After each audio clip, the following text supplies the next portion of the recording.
ತ್ರಾಟಕ ಪ್ರಾಣಾಯಾಮ ಕಣ್ಣಿನ ದೃಷ್ಟಿಗೆ ಅತ್ಯಂತ ಉಪಯುಕ್ತವಾದ ಪ್ರಾಣಾಯಾಮ.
ನೇರವಾಗಿ ಕುಳಿತುಕೊಂಡು ದೀಪವನ್ನು ನೋಡ್ತಾ ಇರಬೇಕು.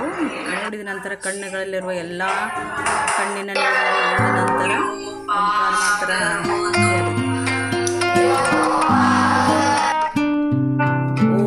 ಓಂ ಶಾಂತಿ. ಪ್ರಾಣಾಯಾಮ ಮಾಡಿದ ನಂತರ ನಮಗೆ ರಿಲೀಫ್ ಆಗುತ್ತೆ. ಧ್ಯಾನ ಮಾಡಬೇಕು. ಧ್ಯಾನ ಮಾಡಿಸಿದ್ರೆ ನಮ್ಮ ದೇಹದಲ್ಲಿರುವ ಎಲ್ಲ ದುಃಖದ ಮಾನಗಳನ್ನು ಹೊರಹಾಕಿ ಕಣ್ಣಿನ ತೀಕ್ಷ್ಣತೆಯನ್ನು ಹೆಚ್ಚಿಸುವ ಸಲುವಾಗಿ ಮತ್ತು ಜ್ಞಾಪಕ ಶಕ್ತಿಯನ್ನು ಹೆಚ್ಚಿಸುವ ಸಲುವಾಗಿ ಪ್ರಾಣಾಯಾಮವನ್ನು ಮಾಡಲಾಗುತ್ತದೆ. ಅತ್ಯಂತ ಉಪಯುಕ್ತವಾದ ಪ್ರಾಣಾಯಾಮ ಎಲ್ಲರೂ ಮಾಡಿ ನಿಮ್ಮ ಜೀವನದಲ್ಲಿ ಅಳವಡಿಸಿಕೊಳ್ಳಿ. ಧನ್ಯವಾದಗಳು.